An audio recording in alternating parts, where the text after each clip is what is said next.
This weekend, NAFTA talks round 3 will begin. At this point, a lot more questions than answers after the first 2 rounds. The first 2 rounds involved a lot of pleasantries, backpatting, a few ideological trial balloons, and really not a lot of meat on the bone in terms of any of the talks. Everybody's expecting that this weekend will really begin some of the tougher parts of the negotiation, as we may have a little bit better understanding what the U.S. is trying to accomplish in these NAFTA renegotiations outside of just op-eds in the Washington Post and the New York Times. I had a chance to talk to Ron Bonnett. He is with Canadian Federation of Agriculture. He'll be on the ground in Ottawa. And here's my discussion that I had with him heading into NAFTA talks round 3. Ron, how are you doing today? I'm very good. Thank you. We're heading into round 3. It's in Ottawa. Our own home turf, our home field advantage maybe. We're going to get it, we hope. Supposedly, we're going to get into some meatier discussions here. The first 2 rounds have been a lot of handshakes and a lot of talk about stuff that we already knew about. What are you expecting in round 3 from an agriculture perspective? Hopefully I'd see something where they dealt with some of the issues that we have in common, whether it be regulatory harmonization, reducing border crossing times, looking at inspection systems and see how we can coordinate that, look at electronic filing for commerce trade between the 2 countries. I think those are things that all 3 countries could agree on and work through those. There's going to be some thorny issues that they're going to get into, but that's to be expected when you get into a trade agreement. But I think they've actually got to start identifying some of those core issues that I was talking about and see if they can come to some agreement on that. Or else there's going to be a bit of a frustration that it's basically talk, and no action going on.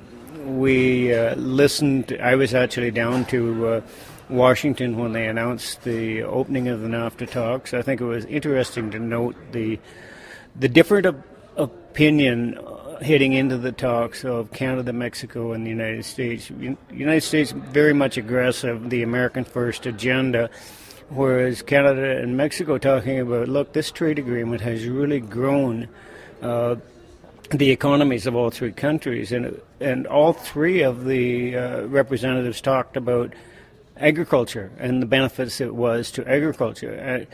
So when I was down there, I met with my counterparts from the American Farm Bureau and CNA out of Mexico, and we put out a joint statement saying, look, here's some areas you can concentrate on that there's likely some really quick wins, and I would have hoped to have seen some kind of a statement coming out saying, here's what we're going to focus on at this point. But to date, it's smoke and mirrors and vagueness because you don't really know what's being put on the table. I've read that people saying the U.S. coming with not a lot of detail, not a lot of stuff even written down, and they're the ones that are pushing for these negotiations. CFA is in an interesting position because you have members that are across a broad sweep of agriculture, and one of the areas really under the microscope here is dairy. And do you think we're going to be able to sort that out in this deal, or is it going to become the real sort of the mountain that everybody focuses on? I would hope we could sort it out. We went through the CD agreement with Europe, and we went through the TPP, which may or may not still be moving ahead, and we did manage to accommodate a lot of the concerns of supply management. I think what's different in this negotiation is you've got the background of the tweetosphere on negotiations almost taking place in public. I think there is a perception that if we protect supply management, we're not going to benefit some of the other export commodities.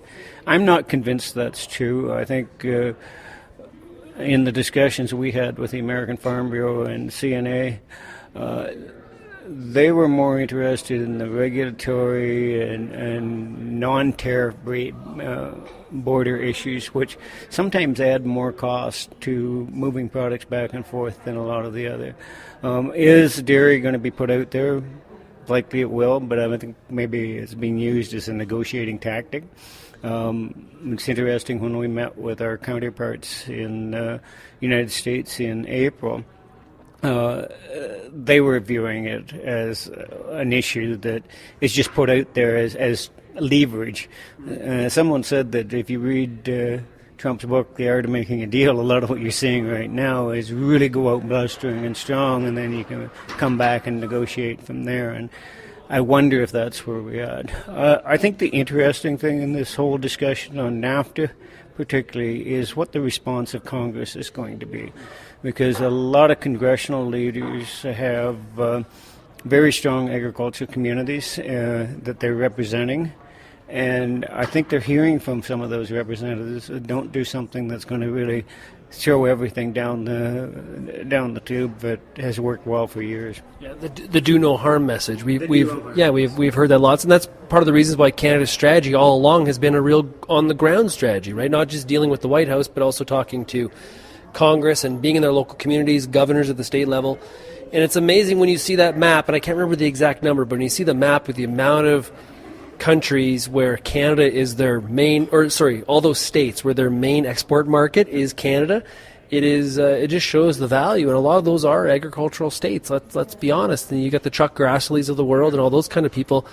It's NAFTA is important. NAFTA is important, and I think it really came to me when I was making the tour of 4 U.S. states in April. We were in Iowa the day that the president announced he was going to pull out of NAFTA in the morning, and he had changed his mind by the afternoon. And what happened is, in those agricultural states, there was a huge push, and it was like, take a look at the map, buddy, here's what's going on. And the frustrating part, I know, to the farmers there in Iowa, I think it was something like 65% of their corn now goes to Mexico. They were worried about Mexicans deciding to source their product from someplace else. And I think the day that the NAFTA announcement was made, within several hours, corn had dropped 2% in price. So, like, there's an impact to making these statements. And I have heard a lot of good things said about the Secretary of Agriculture, Sonny Perdue, and having a pretty good understanding of what the needs of agriculture have. And talking to my counterpart in the States, Zebby Duvall, he's very much focused on working with the Secretary of Agriculture to hope that agriculture doesn't get run over by the bus. Yeah, well, Zippy and Sonny are both from Georgia, so they know each other quite well. I had Zippy on. I've interviewed him before. He's really very, very nice man. Mm-hmm. I see a lot of similarities between Perdue and Macaulay. Yeah. Custodians to some extent, very nice. They I've not met Mr. Perdue, but they seem both very similar, very nice, genuine people. And I guess that's sort of one of the concerns from agriculture's perspective is, I guess, will Macaulay and Perdue have an impact to do no harm? And I think that's what a lot of agriculture in Canada, Mexico, and the U.S. are really fearful of, is that a lot of this is really in the hands of the Chrystia Freelands of the world, who I think very highly of. But, the same with Robert Lighthizer, is will the do no harm for agriculture stay alive? Well, I think that question's going to be answered based on the relationships that our governments, both provincial and federal, have with their counterparts in the states, and also a lot of the industry groups have gone to work and made sure that they made and built stronger relationships. Not only ourselves, I know Cattlemen, Pork, a lot of the different commodity organizations have been traveling back and forth. So I think this is like a full court press where everybody's there. And I don't think it's up to Perdue and Macaulay only to determine whether the new do no harm gets followed. I think it's about commodity groups and farm groups in both countries, or all three countries, getting the message out that this has worked. And actually, I think speaking to Congress, because I think Congress at the end of the day is going to have a lot to say in this.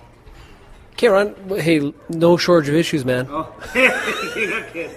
What a week. This morning. People always ask me, do you have enough stuff to talk about? There's no shortage. Yeah, I know how it goes. Okay, hey, Ron Bonnett, CFA, thanks a lot for taking the time this morning. It's been awesome. Good. Thanks a lot.